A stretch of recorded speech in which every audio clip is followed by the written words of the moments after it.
देखो, पहले तो प्रोक्योरमेंट टाइमली हो जाए, अच्छी तरह हो जाए, ये हमारा फोकस था। कल रात तक लगभग 57% लिफ्टिंग प्रदेश भर में होगी।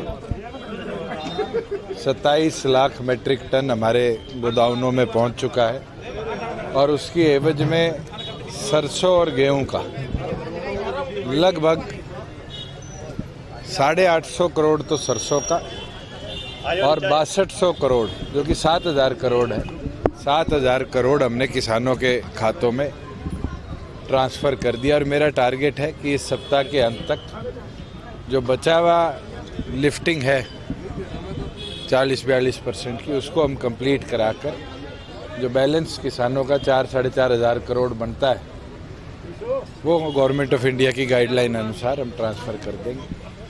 और उसके साथ साथ प्रदेश के अंदर मैं तो सभी आढ़तियों का भी और किसानों का धन्यवाद करूंगा कि उनने सब ने मिलकर प्रोक्योरमेंट के इस सीज़न को बड़ा सक्सेसफुली केटर करवाने का काम किया। जीएसटी कलेक्शन में जो है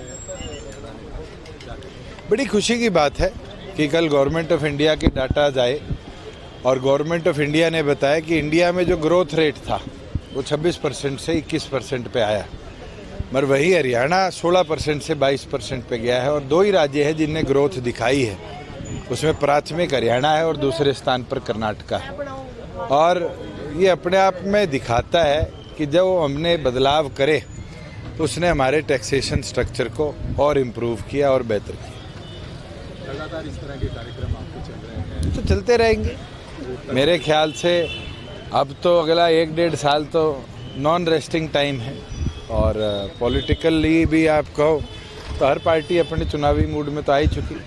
और आज अप्रैल का अंत आ चुका, अगली अप्रैल में तो लोकसभा की पोलिंग भी कंप्लीट हो लेगी। चुनाव क्या इकट्ठे होने चाहिए, आपको क्या लगता है? मैं तो इस पक्ष का हूँ कि हम डेमोक्रेसी के अंदर हर 3 महीनों में इलेक्शंस देखते हैं। किसी ना किसी प्रदेश में होगा, नहीं तो लोकसभा का होगा।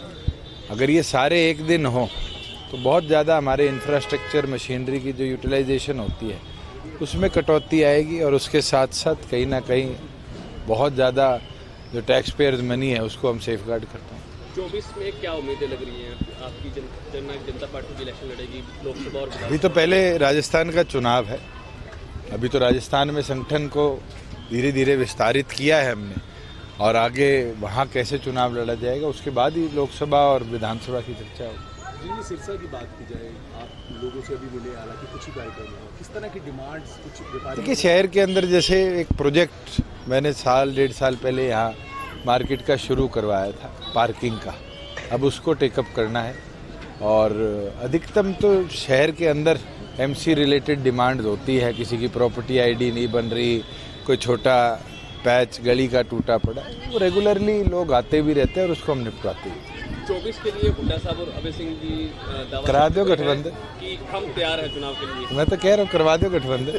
शहर के लिए बात की जाए, पार्किंग की जो आप बात कर रहे हैं, एक हमने मॉडल बनाया है, 3 हमारे पास पैचेज हैं, 2 पुराने गवर्नमेंट स्कूल जो अब कंडम हो चुके हैं और एक थाना जो कंडम हो चुका है, तीनों को मिलाकर वहाँ पर कमर्शियल और पार्किंग का प्रोजेक्ट हमने प्लान किया है। आगे मैं टेकअप करता हूँ, उसको पीपीपी मॉडल में भी हम ले जा सकते हैं और गवर्नमेंट भी डेवलप करके आगे रेंट आउट कर सकती है, तो उसके ऊपर सरकार जो निर्णय लेगी आने वाले दिनों में ले लेगी। सर मान के चले क्या जल्दी उस पर निर्णय। सर, ड्रीम प्रोजेक्ट आपका एयरपोर्ट एयरपोर्ट है, क्या कंडीशन है और कब तक लगता है कि वहाँ पर मैंने पीछे भी प्रेस कॉन्फ्रेंस में ये डाटा दिया था कि बाय एंड ऑफ अक्टूबर हमारी तरफ से लैंडिंग की और सारी तरह की व्यवस्था कंप्लीट हो जाएगी। आरसीएस में हिसार एयरपोर्ट को कवर किया गया है। रीजनल कनेक्टिविटी में अब जो बिडर्स आएंगे उस हिसाब से वहाँ से फ्लाइट्स का हम उतार चढ़ाव। मेडिकल कॉलेज सिरसा का ऑलरेडी टेंडर आउट हो चुका है, गवर्नमेंट ऑफ इंडिया की पीएसयू कोई रेल निर्माण है उसको दिया गया है। अब तो उनके ऊपर है कि वो कब ड्राइंग्स फाइनलाइज करके सरकार से अप्रूवल लेके कंस्ट्रक्शन शुरू